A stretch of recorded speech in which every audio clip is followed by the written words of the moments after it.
السلام عليكم ورحمة الله وبركاته إن الحمد لله نحمده ونستعينه ونستغفره ونعوذ بالله من شرور أنفسنا ومن سيئات أعمالنا من يهده الله فلا مضل له ومن يضلل فلا هادي له أشهد أن لا إله إلا الله وحده لا شريك له وأشهد أن محمدا عبده ورسوله.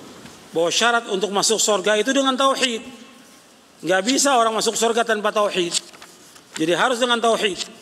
Jadi syarat. Makanya dalam judulnya saya sebut tauhid pemersatu umat dan syarat untuk masuk surga. Syarat. Tanpa tauhid gak bisa orang masuk surga. Meskipun dia beramal sebanyak-banyaknya. Makanya pernah ditanyakan oleh Aisyah radhiyallahu anha tentang Ibnu Jud'an, yang dia di Mekah banyak melakukan amal-amal soleh, menolong orang miskin, menjamu orang-orang menunaikan ibadah haji, menolong anak yatim. Kata Aisyah, apakah bermanfaat dia amal solehnya itu? Kata Nabi, enggak bermanfaat. Tidak bermanfaat sampai dia mengucapkan dua kalimat syahadat. Sampai dia mengucapkan kalimat tauhid baru bermanfaat buat dia. Makanya orang-orang kafir yang melakukan amal soleh apa aja nggak akan diterima oleh Allah. Di dunia dibalas, tapi di akhirat tidak. Orang kafir, ya meskipun dia berbuat kebaikan, apa saja berbuat kebaikan. Kan ada orang kafir yang dia berbuat kebaikan, nolong anak yatim, orang miskin. Bahkan ada orang kafir sekarang ini yang bangun masjid. Ada orang kafir yang nolong membantu pondok pesantren. Bahkan masuk lagi ke pondok, ya, pakai sarung, pakai pici. Dan bodohnya umat Islam tertipu dengan itu. Mestinya kan kita menghadapi orang kafir, ya tetap dia orang kafir. Mesti ada apa? Barok orang kafir. Nggak bisa mencintai orang kafir, nggak boleh orang beriman mencintai orang kafir, tidak boleh selama-lamanya, tidak boleh. Hatta dia orang tua, anak, saudara, nggak boleh mencintai orang kafir. Nggak boleh ada seberat zarrah ini cinta pada orang kafir, tidak boleh selama-lamanya. Kalau dia mencintai orang kafir, maka dia bukan orang beriman. Orang munafik itu bukan orang beriman. Kalau mencintai orang kafir, nggak ada yang namanya orang beriman itu mencintai orang kafir, nggak ada, nggak boleh. Mau antum buktikan ayatnya? Antum lihat dalam surah Al-Mujadilah ayat 22, surah 58 ayat 22. Antum lihat ayatnya, biar antum tahu. Sekarang ini banyak orang-orang mencintai orang kafir, mendukung orang kafir, ya, mendukung orang, membela lagi orang kafir. Dipertanyakan imannya itu, imannya.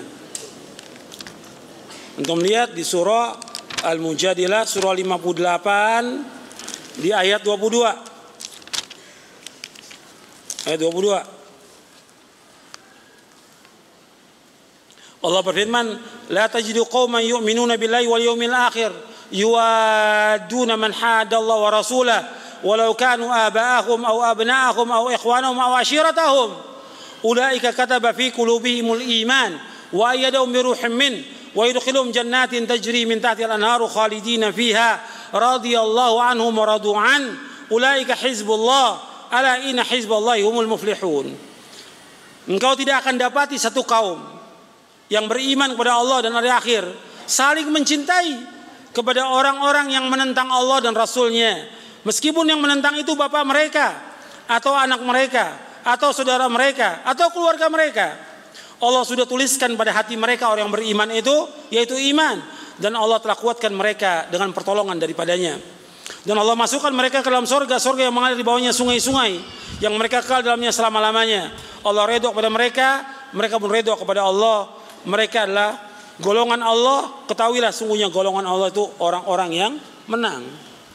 Jadi Allah menyebutkan di sini, engkau nggak akan dapati yang namanya orang yang beriman kepada Allah mencintai siapa? Orang kafir nggak akan dapati. Meskipun orang kafir itu bapak mereka, anak mereka, saudara mereka, keluarga mereka, nggak akan cinta. Nggak boleh mencintai orang kafir selama-lamanya, nggak boleh. Kalau dia mencintai orang kafir, berarti yang tidak benar apanya? Imannya nggak benar, dia orang munafik ini, bukan orang beriman. Jelas? Nanti saya sebutkan lagi ayat yang lain. Kalau antum mau tanyakan lagi, saya sebutkan lagi ayat yang lain. Jadi orang kafir meskipun dia melakukan amal soleh, diterima atau tidak di hari kiamat oleh Allah? Tidak, gak akan diterima oleh Allah. Dasarnya di beberapa ayat dalam Al-Quran. Di antara Allah berfirman, wa qadimna ila ma amilu min amalin faja'alnahu haba'an manthura. Kami hadapkan seluruh amal mereka pada hari kiamat, kami jadikan amal mereka seperti debu-debu yang berterbangan. Mereka nyumbang masjid, nyumbang anak yatim, nyumbang pondok, gak ada manfaat sama sekali. Allah jadikan seperti debu-debu yang berterbangan, gak ada manfaatnya sama sekali. Allah jadikan seperti fata morgana, seperti yang Allah sebutkan dalam surah An-Nur. Makanya syarat untuk masuk sorga itu dasarnya tauhid, nggak boleh berbuat syirik. Antum lihat hadisnya dalam buku ini halaman 64. Nabi SAW bersabda dari sahabat Jabir radhiyallahu anhu, Rasulullah SAW bersabda, man laqiyallaha la yusyriku bihi syai'an dakhala al-jannata wa man laqiyahu yusyriku bihi syai'an dakhala an-nara. Barang siapa yang bertemu dengan Allah, dia meninggal dunia dalam keadaan tidak mempersekutukan Allah dengan sesuatu pun juga, maka dia pasti masuk surga. Saya ulangi lagi, barang siapa yang bertemu dengan Allah, artinya dia meninggal dunia dalam keadaan tidak berbuat syirik kepada Allah, dalam keadaan tidak mempersekutukan Allah dengan sesuatu apapun juga, maka dia pasti masuk surga. Tetapi barang siapa yang bertemu dengan Allah, meninggal dunia dalam keadaan dia berbuat syirik kepada Allah, mempersekutukan Allah dengan sesuatu apapun, pasti dia masuk neraka. Hadis ini sahih riwayat Muslim. Jadi di sini dijelaskan oleh Imam An-Nawawi, kata beliau bahwa orang musyrik, orang kafir tempatnya di mana? Di neraka. Nggak ada orang kafir tempatnya di sorga. Orang kafir tempatnya neraka selama-lamanya. Dan gak ada kemuliaan bagi orang kafir sama sekali. Jadi mereka yang masuk neraka serta kekal di dalamnya adalah, kata Imam Nawawi, orang yang masuk dan kekal dalam neraka yaitu ahlul kitab, orang-orang Yahudi, Nasrani, penyembah berhala, orang-orang kafir yang lainnya. Tidak melihat apakah orang kafir itu menentang Islam, menyelisihinya, maupun orang itu menyandarkan diri kepada Islam, yakni dia mengaku muslim, akan tapi dia mengingkarinya, padahal dia tahu perkara dalam agama ini yang menjadikan kafir jika diingkari, dan yang semisalnya. Jadi kata Imam Nawawi, yang dikatakan orang kafir itu apakah dia menentang Islam, memusuhi Islam atau tidak memusuhi Islam, dia kafir, maka tempatnya di mana? Neraka. Jelas, nas Al-Quran demikian. Kemudian juga hadis demikian. Kalau nas Al-Quran, Allah menyebutkan nama Al-Quran, innalladzina kafaru min ahlil kitabi wal musyrikina fi nari jahannam khalidina fiha ulaika hum syarrul bariyah. Sesungguhnya orang-orang kafir dari ahlul kitab dan orang-orang musyrik tempatnya di mana kata Allah? Dalam neraka. Kekal dalam neraka selama-lamanya. Dan mereka sejelek-jelek makhluk di muka bumi. Allah yang firmankan dalam Al-Quran. Nggak bisa dibela orang kafir.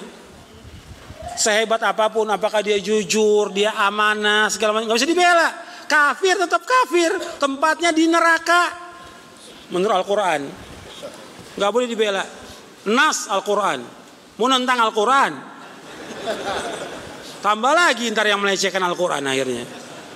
Nas Al-Quran, kita nggak keluar dari itu. Quran sunnah, nggak ada yang lain udah. Dalil kita dalam kita berpijak Quran wa sunnah ala fahmi salaf.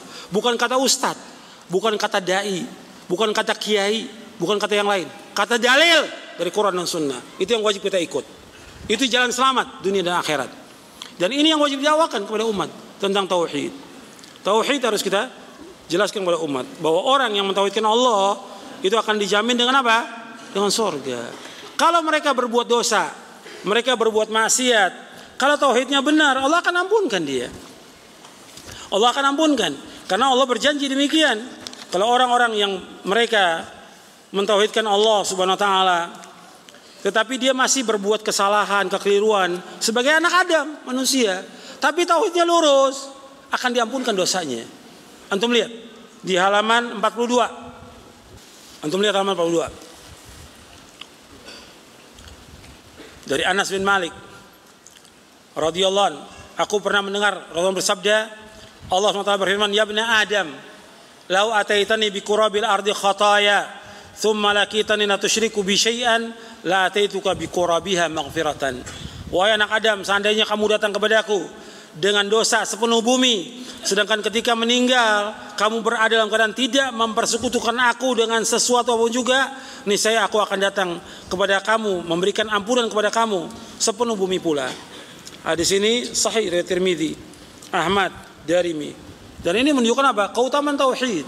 Banyak keutamanya, puluhan keutamaan tauhid. Makanya kita wajib belajar tentang tauhid, memahami tentang tauhid, mengamalkan tentang tauhid, dan ajarkan keluarga kita tentang tauhid.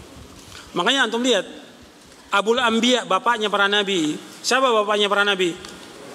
Nabi Ibrahim. Nabi Ibrahim diperintahkan oleh Allah untuk menegakkan tauhid, menjauhkan syirik. Maka Nabi Muhammad SAW diperintahkan oleh Allah untuk mengikuti milahnya siapa? Nabi Ibrahim alaihissalam. Diperintahkan oleh Allah untuk mengikuti milahnya Ibrahim. Nabi Ibrahim alaihissalam, dia mentauhidkan Allah, menjauhkan syirik. Bahkan dia berkata kepada bapaknya, untuk apa? Untuk mentauhidkan Allah, menjauhkan syirik, dan dia berlepas diri. Wa idh qala Ibrahimu li abihi wa qaumihi innani bara'u mimma ta'budun ila alladhi fatarani fa innahu sayahdin wa ja'ala kalimatan baqiyatan fi 'aqibihi la'allahum yarji'un. Dalam surah Az-Zukhruf ayat 26 sampai 28. Allah berfirman, ingatlah tatkala Ibrahim berkata kepada ayahnya dan kepada kaumnya, innani bara'u mimma ta'budun, aku berlepas diri dari apa yang kalian sembah. Semua yang disembah oleh bapaknya, oleh kaumnya, semuanya berlepas diri, ditinggalkan. Ini mana adalah ilallah. Illalladzi fatarani, kecuali zat yang menciptakan aku, itu Allah SWT. Fa innahu sayahdin, Allah pasti akan menunjuki aku. Wa ja'ala kalimatan baqiyatan fi aqibi ila al-maryam. Allah jadikan kalimat ini sebagai kalimat yang kekal bagi anak cucu Nabi Ibrahim agar mereka kembali kepada kalimat ini. Kalimat apa? Kalimat la ilaha illallah. Dan Nabi Ibrahim meskipun sudah mendakwakan anak cucunya mentauhidkan Allah, tetap Nabi Ibrahim berdoa kepada Allah, wa janubni wa baniya an na'budul asnam. Ya Allah, jauhkan aku dan anak cucuku dari menyembah berhala. Makanya kita harus memperbaiki diri kita, istri kita, anak kita untuk mentauhidkan Allah. Jauhkan mereka dari berbagai macam kesyirikan. Karena masih banyak kepercayaan syirik di masyarakat. Luar biasa. Kepercayaan syirik ini luar biasa, menguasai ribuan kepercayaan di masyarakat tentang syirik yang masih dilakukan oleh kaum muslimin, yang wajib kita ingatkan. Ya, sampai sini dulu kajian kita. Wassalamualaikum warahmatullahi wabarakatuh.